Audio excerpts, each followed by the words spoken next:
Hi, TikTok. So, I wanted to share a part of my journey of healing with, I don't know, whoever it helps, it helps. So my mother, my biological mother, was a victim of the 80s crack epidemic. I was born in the 70s. I never knew my mom. I met her like maybe two or three times my whole life. Like I remember seeing her one, two, three times my whole life. And the last time I saw her was about 2 weeks before she had passed away. She had given me to my aunt to raise. And my aunt, she well, let's just put it like this. On a few days before she passed, she in the hospital, she told me, I've been a very cruel person, and I'm afraid, to go to sleep. And God used me to help her find her rest in her self-forgiveness. With that being said, my struggle has been not being mothered, or not being mothered in a healthy way. I cannot express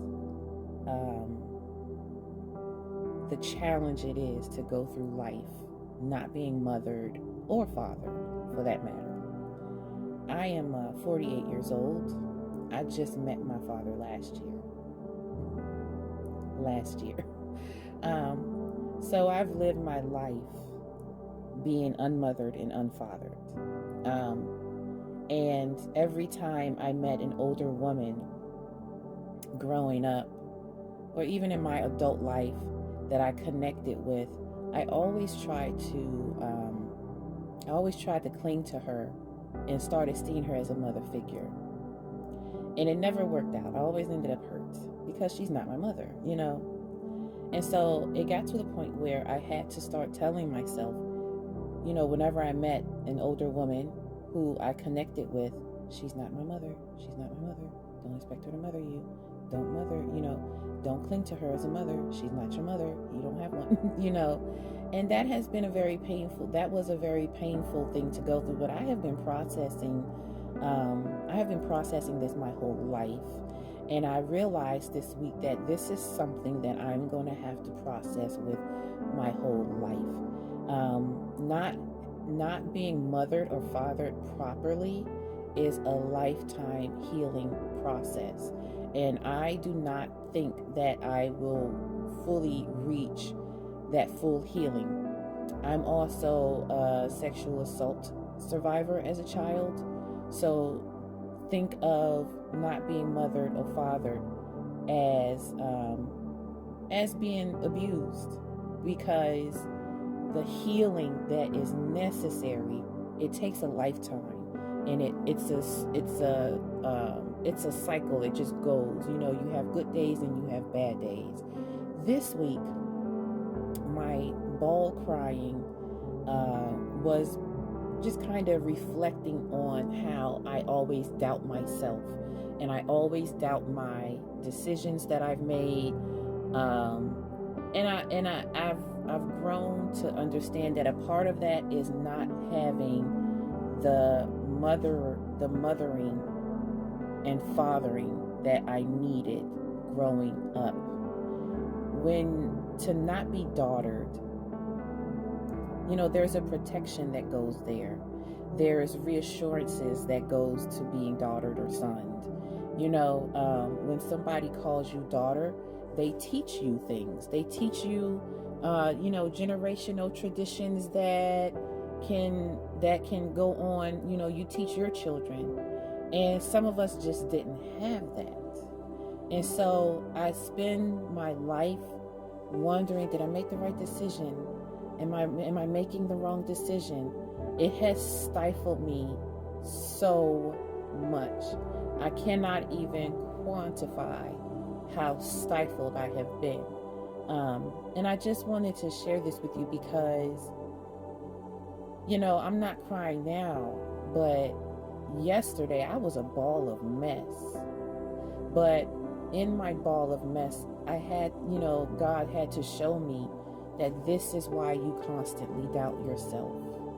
This is why you're constantly referring to other people for stuff that you must do, or stuff that, what as God tell you to do, you're always second guessing yourself. I question, my decision making, and maybe I did this, or maybe I should go this way, or maybe I should have did that. And I've been asking God all year, like, where did this come from? Why can't I validate myself? I had to learn how, and I'm still learning how to validate myself. Because even if nobody else validates you, you have to learn how to validate yourself. You have to know that what you're doing is for yourself, and is for your good. And it may be for the good of those around you. But if you have that self-doubt and that a sense of self-loathing, then it stifles you.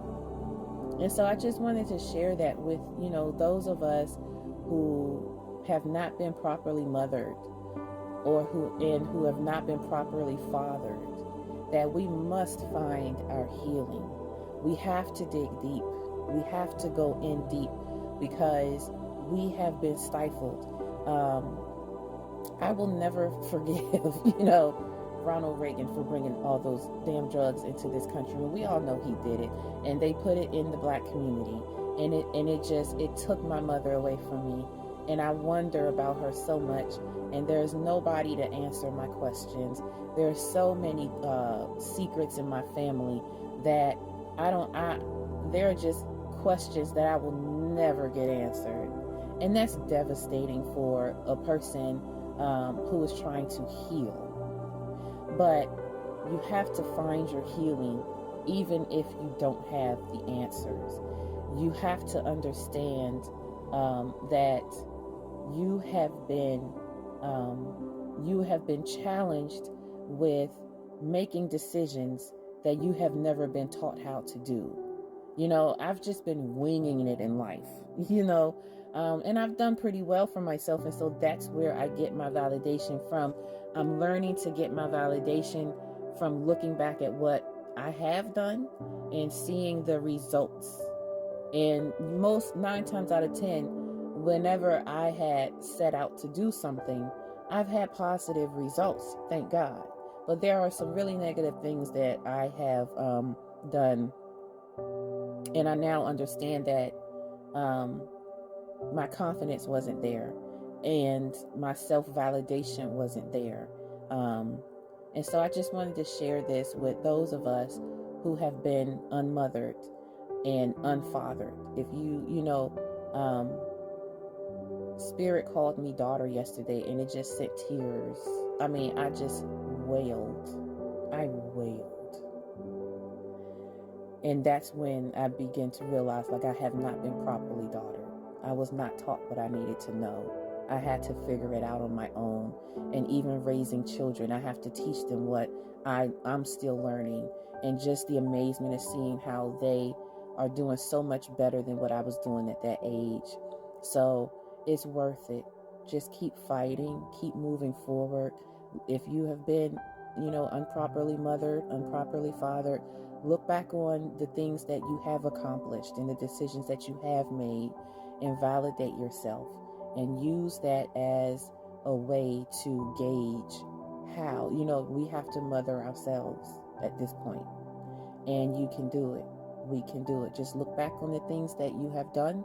Look back on what worked and what didn't, and validate yourself in that manner. So I hope this helps somebody.